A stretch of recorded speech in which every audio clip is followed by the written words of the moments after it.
Hi everyone, welcome back to the weekly politics show with myself, Councillor Puru, and co-host Councillor Andrew Wood. So in this section, we're going to discuss what lessons can be learned in Tower Hamlets and how do they apply it from Liverpool and Croydon. And we're going to focus the discussion on what Andrew and I discovered and other members discovered on the audit committee in terms of Tower Hamlets Council, because it did come up in the discussion. So, Andrew, I just want to go over to you. In one of the tweets you did from the audit committee, you mentioned the housing waiting list. So, sort of, it's a bit like the Chicago election roll, in the sense that we discovered that there were people there on the waiting list who have actually passed away.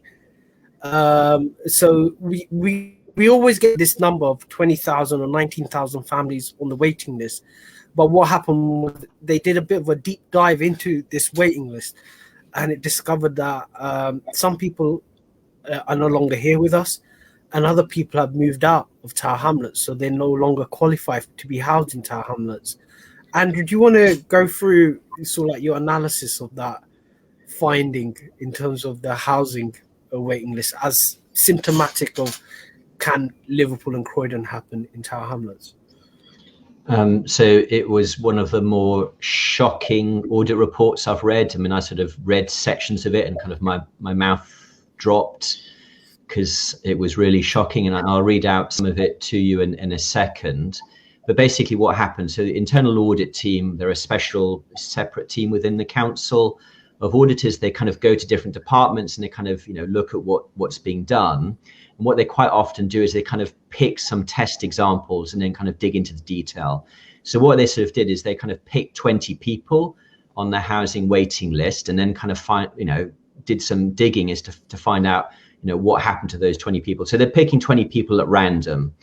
So the 19,000 people on the housing waiting list, which is a number on the council website right now, is kind of one of the most well-known numbers about Tower Hamlets. It drives a lot of the decision making because it's just too many people on the housing waiting list. But one of the interesting things that they did is they looked at 20 people who applied in sort of 2019, between January and October 2019, who applied to be on the housing waiting list. And it found that 13 of those 20 had never bid for any properties whatsoever on the housing waiting list. Why? We don't know. Maybe not because of COVID, because COVID kind of happened in sort of March 2020. We know that did have an impact, but these were people who joined in the first half of 2019. Was it because they were applying on their housing association's own sort of systems not being picked up by the council? Maybe, but we just don't know. But that was quite shocking. And then some of the other things that they sort of found were, so they looked at 20 live applications from people on the housing register who were aged between 80 and 103 years old. And they found that of those 20 people, 5 of them had actually moved away from Tower Hamlets at some point in the past, and we just hadn't picked that up. And 11 had unfortunately died. But the last time they sort of checked this group of people was back in 2014. So they haven't checked, whether people had died in 7 years. And one of the things they did say in the meeting is that they would restart sort of checking whether any of those 19,000 people had died.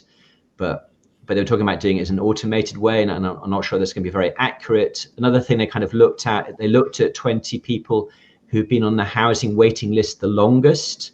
And it said that there had been some people on the housing waiting list for between 30 and 40 years. So imagine waiting for a property for basically your whole of your adult life. And it also found that the last time this group of people were checked was back in 2015. And even then, not all of them were checked. And what they didn't do is actually find out as to how many of those 20 were still kind of active. Another really shocking one was that 2 of the 20 people they checked were homeowners. Now, basically, you're not allowed to bid for council housing if you have your own home. So the answer we got at audit committee was that those 2 people were elderly and one had subsequently died and one had applied for sheltered housing. but it's still not entirely clear, because I'm still not clear that that should allow you to have access to social housing if you have your own home. But given some of the issues in the past, given that 2 Tower Hamlets councillors have gone to jail for having social housing and owning their own properties, I kind of thought that was really surprising. And the other point was there were no notes on the system to explain why those 2 people were allowed onto that housing waiting list. There was also no evidence that people, whether they've been checking people's incomes, because you're not allowed to bid for social housing if your income or your joint income is over £85,000. But there was no evidence that those checks had been done. Maybe the checks had been done, but they just weren't being evidenced.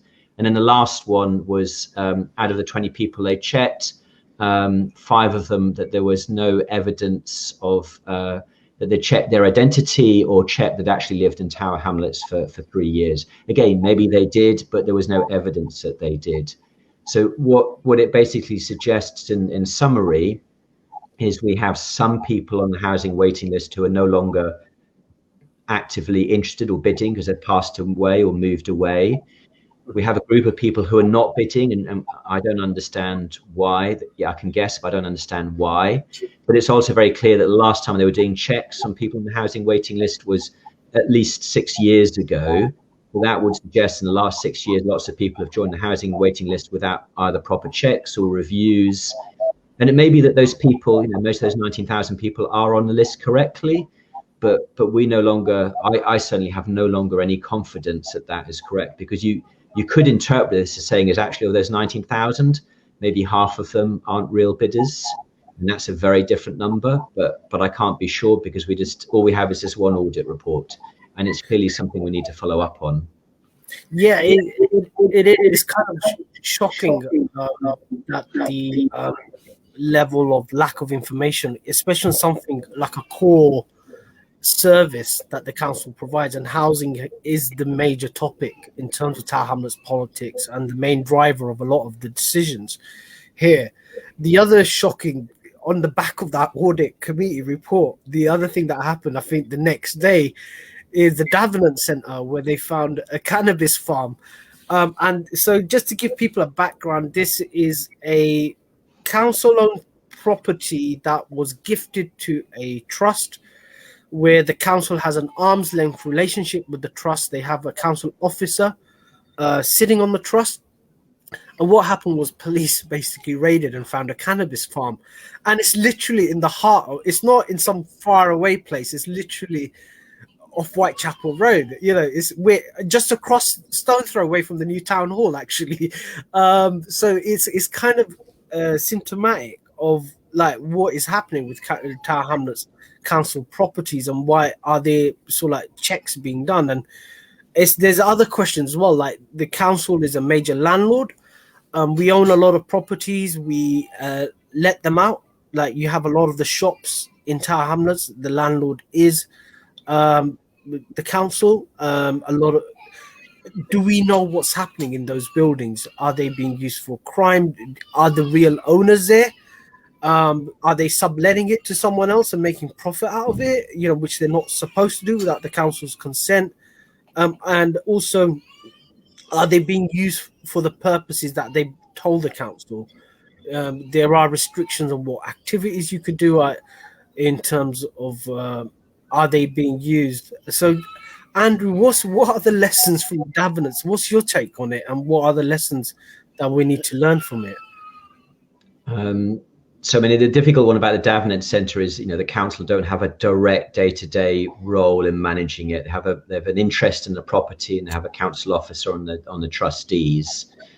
But clearly, because of those interests, it has become quite a newsworthy story.